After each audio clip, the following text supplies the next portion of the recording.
Not പ്രതിസന്ധി അവസാനിക്കാൻ സർക്കാർ ആവശ്യപ്പെട്ട 50 ദിവസം തീരാൻ ഇനി 5 ദിവസം മാത്രം ബാക്കി. ഡിസംബർ 30 അടുത്തിട്ടും പ്രധാന നഗരങ്ങളിലെ ബാങ്കുകളിൽ പോലും ആവശ്യത്തിന് നോട്ടുകളില്ല. പ്രതിസന്ധി 6 മാസം കൂടി തുടരുമെന്ന് വിദഗ്ധരുടെ വിലയിരുത്തൽ. തുടർ സമര പരിപാടികൾ ചർച്ച ചെയ്യാൻ പ്രതിപക്ഷ പാർട്ടികൾ സംയുക്ത യോഗം ചേരും. കോൺഗ്രസ് പാർലമെന്റ് മാർച്ച് നടത്തി. ഡിസംബർ 30-നകം നോട്ട് നിയന്ത്രണം അവസാനിക്കുമെന്നും ബാങ്കുകളിലും എടിഎമ്മുകളിലും ആവശ്യത്തിന് നോട്ടുകൾ എത്തിക്കുമെന്നുമായിരുന്നു സർക്കാർ വാഗ്ദാനം. എന്നാൽ സർക്കാർ ആവശ്യപ്പെട്ട സമയം തീരാൻ 5 ദിവസം മാത്രം ബാക്കി നിൽക്കെ പ്രധാന നഗരങ്ങളിലെ ബാങ്കുകളിൽ പോലും നോട്ടുകൾ എത്തിയിട്ടില്ല. നോട്ട് നിയന്ത്രണം കുറഞ്ഞത് മാർച്ച് ആദ്യവാരം വരെയെങ്കിലും തുടരേണ്ടി വരുമെന്ന് SBI ചെയർപേഴ്സൺ അരുന്ധതി ഭട്ടാചാര്യ തന്നെ വ്യക്തമാക്കിയിരുന്നു. ഈ സാഹചര്യത്തിൽ സർക്കാരിനെതിരെയുള്ള പ്രതിഷേധം ശക്തമാക്കാൻ പ്രതിപക്ഷ പാർട്ടികൾ സംയുക്തമായി തീരുമാനിച്ചു. തുടർ സമരപരിപാടികൾ പ്രതിപക്ഷ പാർട്ടികൾ ഒന്നടങ്കം 27-ന് ദില്ലിയിൽ യോഗം ചേരും. Mamata Banerjee, CPM general secretary Sitaram Yechury എന്നിവരും യോഗത്തിൽ പങ്കെടുക്കും. ഇതിനിടയിൽ 2 ലക്ഷം രൂപയിലധികം കറൻസി വഴി നടത്തുന്ന എല്ലാ ഇടപാടുകൾക്കും നിയന്ത്രണം ശക്തമാക്കാൻ ധനമന്ത്രാലയം തീരുമാനിച്ചു. ഇനി മുതൽ 2 ലക്ഷത്തിന് മുകളിൽ കറൻസി വഴി ഒറ്റത്തവണ നടത്തുന്ന ഇടപാടുകളെല്ലാം ആദായനികുതി വകുപ്പിന്റെ അനുമതിയോടെയാകണം. അതേസമയം സഹാറ ബിർള ഗ്രൂപ്പിൽ നിന്ന് പ്രധാനമന്ത്രി നരേന്ദ്രമോദി കോടികൾ കോഴ കൈപ്പറ്റിയെന്ന ആരോപണത്തിൽ സ്വതന്ത്ര അന്വേഷണം ആവശ്യപ്പെട്ട് കോൺഗ്രസ് പാർലമെന്റ് മാർച്ച് നടത്തി.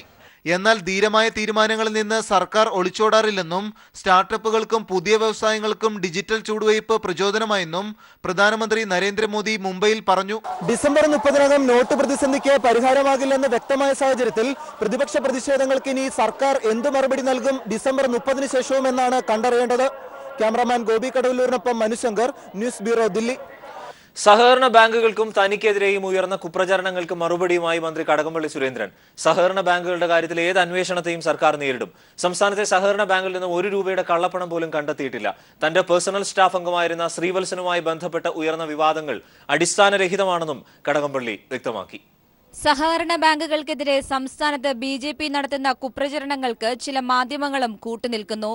സഹകരണ ബാങ്കുകളിലെ കള്ളപ്പണവുമായി ബന്ധപ്പെട്ട് ഏത് അന്വേഷണത്തെയും സ്വാഗതം ചെയ്യുന്നതായി സഹകരണ മന്ത്രി കടകംപള്ളി സുരേന്ദ്രൻ പറഞ്ഞു. ഏതു തരത്തിലുള്ള അന്വേഷണത്തെയും നമ്മൾ സ്വാഗതം ചെയ്യുകയാണ്. യാതൊരു തരത്തിലുള്ള അഭിപ്രായ വ്യത്യാസവും ഞങ്ങൾക്കില്ല. ഈ കടകംപള്ളി ബാങ്ക് പോലും KYC മാനദണ്ഡം പാലിച്ചാണ് നിക്ഷേപങ്ങൾ സ്വീകരിക്കുന്നത്. മിക്കവാറും എല്ലാ ബാങ്കുകളും അങ്ങനെ തന്നെയാണ്. ഏത് രൂപത്തിലുള്ള പരിശോധനയെയും നമ്മൾ സ്വാഗതം ചെയ്യുന്നത് അതുകൊണ്ടാണ്. കടകംപള്ളി സർവീസ് സഹകരണ ബാങ്കുമായി ബന്ധപ്പെട്ട് വ്യക്തിപരമായ തേജോവധമാണ് തനിക്കെതിരെ നടക്കുന്നത്. തന്റെ കുടുംബത്തിൽ 50,000 രൂപ നിക്ഷേപിക്കാൻ ആവതുള്ള ആരുമില്ല. വസ്തുതകൾ പരിശോധിക്കാതെയും മനസ്സിലാക്കാതെയുമാണ് വാർത്തകൾ നൽകുന്നതെന്നും മന്ത്രി കുറ്റപ്പെടുത്തി.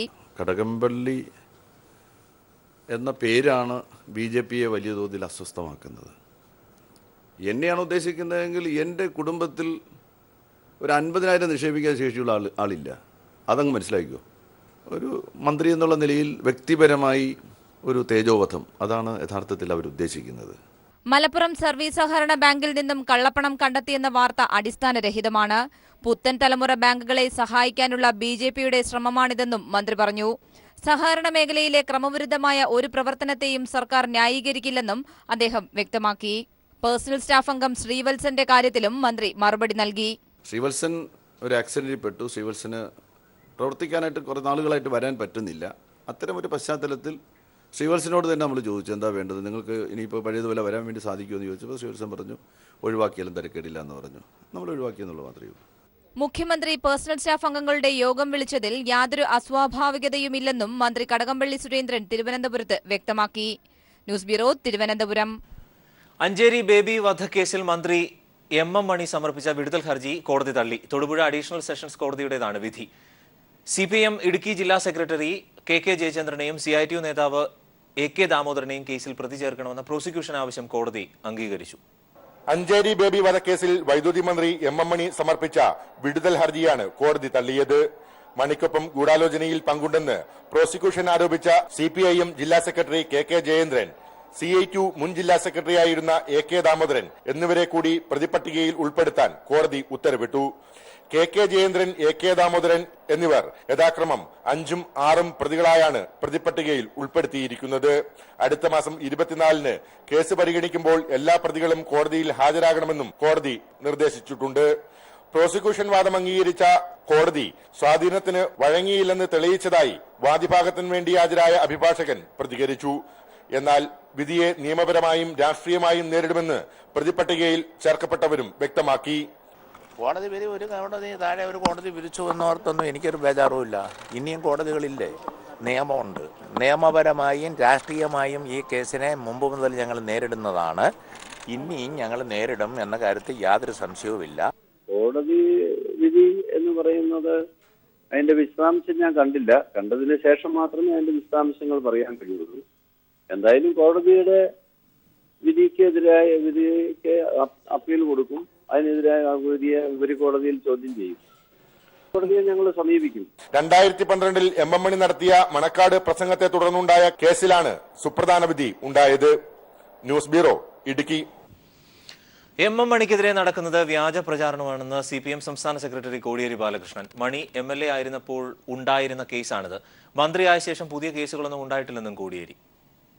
ഇത് MLA ആയതിനു ശേഷമുണ്ടായ ഒരു കേസോ മന്ത്രിസ്ഥാനം ഏറ്റെടുത്തതിന് ശേഷമുണ്ടായിട്ടുള്ള പുതിയൊരു കേസോ അല്ല.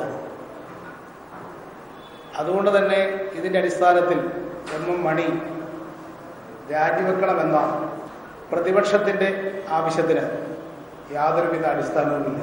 ഇത് രാഷ്ട്രീയ ഉദ്ദേശത്തോടു കൂടി നടത്തുന്ന ഒരു പ്രചരണം മാത്രമാണ്. അഞ്ചേരി ബേബി വധക്കേസിൽ വിടുതൽ ഹർജി തള്ളിയ സാഹചര്യത്തിൽ എം മണി മന്ത്രിസ്ഥാനം രാജിവെക്കണമെന്ന് VM സുധീരനും രമേശ് ചെന്നിത്തലയും ആവശ്യപ്പെട്ടു.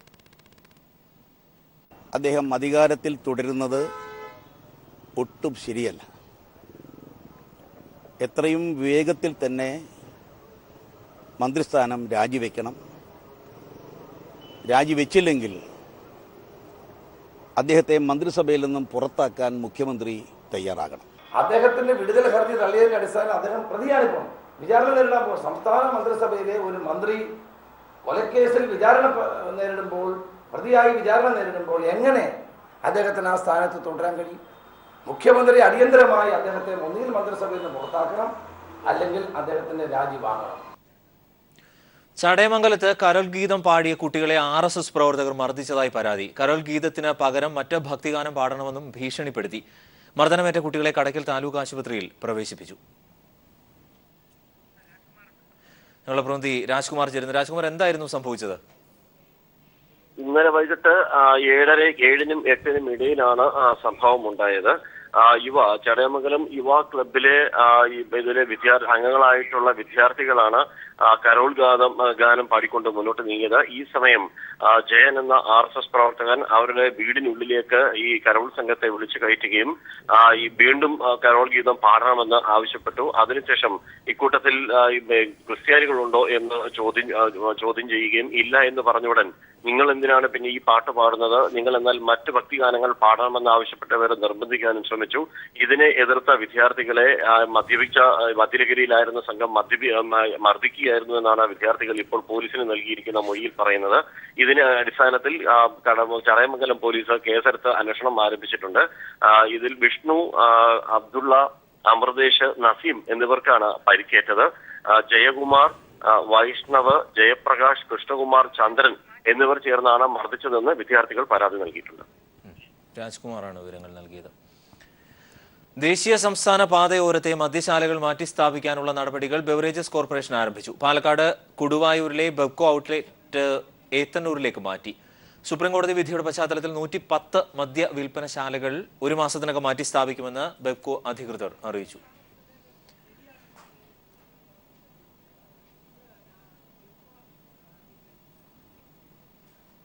ദേശീയ സംസ്ഥാന പാതകളിൽ പ്രവർത്തിക്കുന്ന മദ്യവിൽപ്പനശാലകൾക്ക് സുപ്രീം കോടതി നിരോധനം ഏർപ്പെടുത്തിയതോടെയാണ് ബീവറേജസ് കോർപ്പറേഷൻ നടപടികൾ ആരംഭിച്ചത്.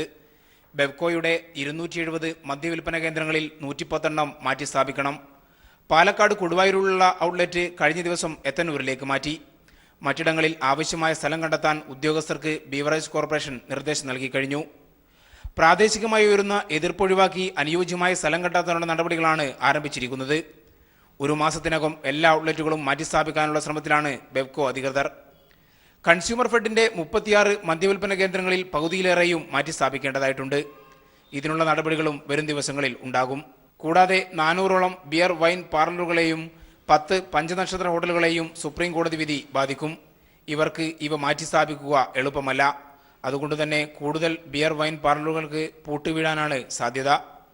ദേശീയ സംസ്ഥാന പാതയോരത്ത് പ്രവർത്തിക്കുന്ന മദ്യശാലകൾക്ക് 2017 മാർച്ച് 31 ശേഷം ലൈസൻസ് പുതുക്കി നൽകരുതെന്നാണ് ചീഫ് ജസ്റ്റിസ് അധ്യക്ഷനായ ബെഞ്ച് സംസ്ഥാനങ്ങളോട് ആവശ്യപ്പെട്ടിരിക്കുന്നത്.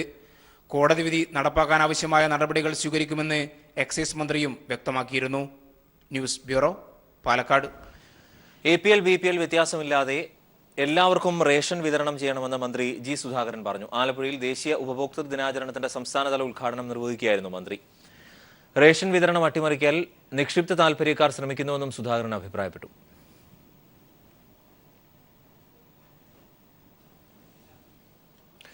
പൊതുമരാമത്ത് വകുപ്പ് റോഡിന്റെ നവീകരണ പ്രവൃത്തി ചെയ്യുന്ന ഇതര സംസ്ഥാന തൊഴിലാളികൾക്ക് മാസങ്ങളായി കരാറുകാരൻ കൂലി നൽകുന്നില്ല എന്ന് പരാതി. ഇതിൽ പ്രതിഷേധിച്ച തൊഴിലാളികളെ മർദ്ദിച്ചതായും ആരോപണമുണ്ട്. കാസർഗോഡ് ജില്ലയിലെ ഉപ്പള കന്യാന റോഡിന്റെ നവീകരണ പ്രവൃത്തി ചെയ്യുന്ന തൊഴിലാളികൾക്കാണ് ഈ ദുരനുഭവം. സംസ്ഥാന പൊതുമരാമത്ത് വകുപ്പിന്റെ നിയന്ത്രണത്തിലുള്ള പൊതുമേഖലാ സംരംഭമായ റിഗ് നവീകരണ പ്രവൃത്തി ഏറ്റെടുത്തിട്ടുള്ളതാണ് കാസർഗോഡ് ജില്ലയിലെ ഉപ്പള കന്യാന റോഡ്. പൂനെ ആസ്ഥാനമായ സ്വകാര്യ നിർമ്മാണ കമ്പനിയാണ് റിഗിൽ നിന്നും റോഡിന്റെ നവീകരണ പ്രവൃത്തിയുടെ ടെൻഡർ ഏറ്റെടുത്തിട്ടുള്ളത്. വടക്കേന്ത്യയിൽ നിന്നുള്ളവരാണ് കമ്പനിയുടെ ബഹുഭൂരിപക്ഷം തൊഴിലാളികളും. കഴിഞ്ഞ ഒക്ടോബർ മാസം മുതൽ തങ്ങൾക്ക് കമ്പനി കൂലി നൽകുന്നില്ലെന്ന് തൊഴിലാളികൾ പറഞ്ഞു. मैंने अक्टूबर को ज्वाइनिंग किया, नवंबर गया, मैं पैसा मांगते रहा हूँ मगर नहीं दे रहे, कोई कुछ बोलने भरोसा देते आज कराएंगे कल कराएंगे. मेरा अकाउंट क्लियर हो गया ICICI बैंक का, मतलब कोई देने के लिए बोल रहे भरोसा देते मगर नहीं देते. मेरा घर पे बहुत तकलीफ है, खाने के लिए भी ऐसे भी तकलीफ है मगर कोई कुछ बोलते नहीं और बोले तो कुछ कोई जवाब नहीं मिलता है हमको. ഇതിനിടെ കൂലി നൽകാത്തതിൽ പ്രതിഷേധിച്ച ചില തൊഴിലാളികളെ കമ്പനിയുടെ ജീവനക്കാരായ മേൽനോട്ടക്കാർ മർദ്ദിച്ചതായും തൊഴിലാളികൾ പറഞ്ഞു. गणपति साहब मारा है उसको, वो पैसा के बारे में सोचा है इसलिए वो थोड़ा गुस्सा आ गया, वो मार दिया ऐसा उधर, कारण पैसा के लिए सर. वो हम लोग पैसा के बारे में मांगता है तो चुप, ऐसा धमकी दे रहा है सर. हम लोग 3 महीना हो गया आने के, एक भी पैसा घर में भेजा नहीं सर. ഈ തൊഴിലാളികൾ അസംഘടിതരായതിനാൽ വല്ലാത്ത ദുരിതം അനുഭവിക്കുകയാണെന്ന് നാട്ടുകാർ പറയുന്നു. നാട്ടുകാരുടെ ഇടപെടലിനെ തുടർന്നാണ് പീഡനം പുറംലോകമറിയുന്നത്. കൂലി കിട്ടിയാൽ നാട്ടിലേക്ക് മടങ്ങിപ്പോകാൻ ഒരുങ്ങിയാണ് തൊഴിലാളികൾ. ഇവർക്ക് ഏർപ്പെടുത്തിയിട്ടുള്ള താമസ സൗകര്യത്തെക്കുറിച്ചും പരാതിയുണ്ട്. എന്നാൽ നോട്ട് പിൻവലിക്കുന്നതിനെ തുടർന്നുള്ള പ്രതിസന്ധിയാണ് ഇവർക്ക് കൂലി നൽകുന്നതിന് തടസ്സമായതെന്ന് കമ്പനി പ്രതിനിധികൾ പറഞ്ഞു. News bureau, Kasaragod. ഇപ്പോൾ M. മണി അദ്ദേഹം മാധ്യമങ്ങളെ കാണുന്നു തത്സമയം. ഇത് കണ്ടില്ല ഇവരെയൊക്കെ എന്നാ പ്രതിഷേധം. നിങ്ങൾ എന്തോ പറയുന്നത്? എന്താ പുതിയ സംഭവം? എന്താ ഉമ്മൻചാണ്ടിയുടെ കാലത്തെടുത്ത കേസ് തിരുവഞ്ചൂർ രാധാകൃഷ്ണനും കൂട്ടരും കൂടെ കൂടി കേസെടുത്തു. 4 കൊലക്കേസ് എൻ്റെ പേര് കെട്ടിച്ചമയ്ക്കാനാണ് നോക്കിയത്. 1 അറസ്റ്റ് ചെയ്തു. കേക്ക് ആ കേസ് അന്നും നിൽക്കുന്നു, ഞാൻ സ്ഥാനാർത്ഥിയാകുമ്പോൾ നിൽക്കുന്നു, MLA ആകുമ്പോൾ നിൽക്കുന്നു, മന്ത്രിയാകുമ്പോഴും ആ കേസുണ്ട്. ആ കേസ് ഒന്ന് ഡിസ്ചാർജ് ചെയ്ത് തരണമെന്നും പറഞ്ഞ് ഞാനൊരു പെറ്റീഷൻ കൊടുത്തു. അത് കോടതി തള്ളി. അന്നേരം രാജിവെക്കണമെന്ന് പറയുന്ന ഇരുപ്പരും ബുദ്ധിശൂന്യത പിന്നെ എന്തോ ഇനി പറ. എന്ത് ബുദ്ധി? പുതിയ സംഭവം വല്ലതും ഉണ്ടോ പറ. എൻ്റെ ചുമ്മാ അങ്ങനെ പറയരുത് എന്നോട് കേട്ടോ. അങ്ങനെ പറഞ്ഞാൽ ഞാൻ അതിൻ്റെ അടിസ്ഥാനത്തിലായിരിക്കും പിന്നെ പറച്ചത്. അത് ബുദ്ധിമുട്ടുണ്ടാക്കും. എന്ത് സാഹചര്യം വേറെ ഹൈക്കോടതിയോ സുപ്രീം കോടതി നിങ്ങൾ എൻ്റെ പേരിൽ എൻ്റെ പ്രസംഗത്തിൻ്റെ പേരിൽ കേസെടുക്കാൻ കൊലക്കേസെടുക്കാൻ ഇല്ലാന്നും പറഞ്ഞ് കേരള ഹൈക്കോടതിയുടെ തോട്ടത്തിൽ രാധാകൃഷ്ണൻ്റെ ഡിവിഷൻ ബെഞ്ചിൻ്റെ ഉത്തരവുണ്ട്. ഉമ്മൻചാണ്ടിയുടെ ഗവൺമെൻറ് അതിന് അപ്പീൽ പോയി സുപ്രീം കോടതി. അത് തള്ളിക്കളഞ്ഞതിൻ്റെ ഉത്തരവിൻ്റെ കോപ്പിയുണ്ട്. ഇതെല്ലാം വെച്ചാൽ ഞങ്ങൾ പെറ്റീഷൻ കൊടുത്തത്. വിചാരണ അവരത് അതിപ്പം അതേപ്പറ്റി ഇനി എന്താ പറയുന്നത്? കോടതിയെ പറ്റി എന്നാ പറയാൻ? അത് തന്നെ ഇവിടെ കോടതിയില്ലേ, തുടങ്ങുന്നല്ലേ ഇനി. ഹൈക്കോടതിയുണ്ട്, സുപ്രീം കോടതി. എന്തുപേർ ഞാൻ പറയാം, ഞാൻ ഈ ഗവൺമെൻറ്റിൻ്റെ യാതൊരുവിധ കാര്യവും സഹായവും മേടിക്കാതെ തന്നെയാണ് ഈ കേസിനെ നേരിടാൻ പോകുന്നത്. മനസ്സിലായേ? ഞാൻ ഹൈക്കോടതിയിൽ നിന്ന് സീനിയർ അഡ്വക്കേറ്റ് ശ്രീകുമാറിനെ വെച്ചിട്ടാണ്, ഞാൻ തന്നെയല്ല വേറെ എൻ്റെ കൂടെ ആളുകളുണ്ട്, വെച്ചിട്ടാണ് കുമാറിനെ വെച്ചാണ് കേസ് നടത്തിയത്. മനസ്സിലായില്ലേ? അപ്പോൾ അതാ കേസ് അതിന് ഹൈക്കോടതി കൊടുക്കും. നോക്കാമെന്ന്. ഗവൺമെൻറ്റിൻ്റെ സഹായം വേണ്ട. ഞാൻ ചോട്ടെ, ഉമ്മൻചാണ്ടിയുടെ ഗവൺമെൻറ് വെച്ച പ്രോസിക്യൂട്ടറായിരുന്നല്ലോ ഈ കേസ് ഇപ്പം നടത്തുന്നത്. വേണേലും അങ്ങ് മാറ്റാൻ മേലായിരുന്നു ഞങ്ങൾ. അതൊന്നും ഞങ്ങളുടെ പണിയല്ല. അതൊക്കെ പുള്ളിയെ ഇരുത്തി തന്നെ ഈ കേസ് നേരിടും. സുപ്രീം കോടതി വരെ ഈ പെറ്റീഷനുമായി പോവും. എന്നിട്ടില്ലെങ്കിൽ പിന്നെ മുതൽ തുടങ്ങും, കേസിൻ്റെ വിചാരണ തുടങ്ങും. ആ കേസിൻ്റെ വിചാരണയിലല്ലേ ഞാൻ കുറ്റക്കാരനാണോ ഇല്ലോ എന്ന് പറയുന്നത്. അതിനു മുമ്പ് ഞാൻ രാജിവെക്കണമെന്ന് പറഞ്ഞ കോമൺ സെൻസ് ഉള്ളവരാരെങ്കിലും പറയുമോ? പറ. സാമാന്യ ബുദ്ധി ഒരു പുതിയ കേസും ഇല്ലെന്ന്. പിന്നെ നിങ്ങൾക്കിപ്പോൾ ഒരു വാർത്ത കിട്ടി, രമേശ് ചെന്നിത്തല പറഞ്ഞു രാജിവെക്കണമെന്ന്. അദ്ദേഹം എന്തെങ്കിലും പറയണ്ടേന്ന്. അദ്ദേഹം പ്രതിപക്ഷ നേതാവല്ലേ, പുള്ളി പറയട്ടെന്ന്. പിന്നെ പ്രതിഷേധം നിങ്ങൾക്ക് എന്നെ അറിയാൻ മേലാത്തോണ്ടാ ഞാനിതിലൊന്നും വഴങ്ങത്തില്ല. പിന്നെ പൂരായിരല്ലേ ഞാൻ ജീവിക്കുന്നത്. എന്ത് കേസ്?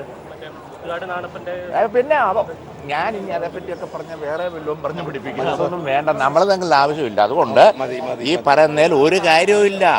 എന്ത് കാര്യമുണ്ട് പറ. മുട്ടുകാട് നാണപ്പൻ അങ്ങനെ കേസുണ്ടോ? വാ, നിങ്ങൾക്കറിയാവോ? അപ്പം നിങ്ങളാന്ന് തോന്നുന്നില്ല ഇതിന്റെ ആള്. ആഹാ, ഞാൻ പോവാ കേട്ടോ.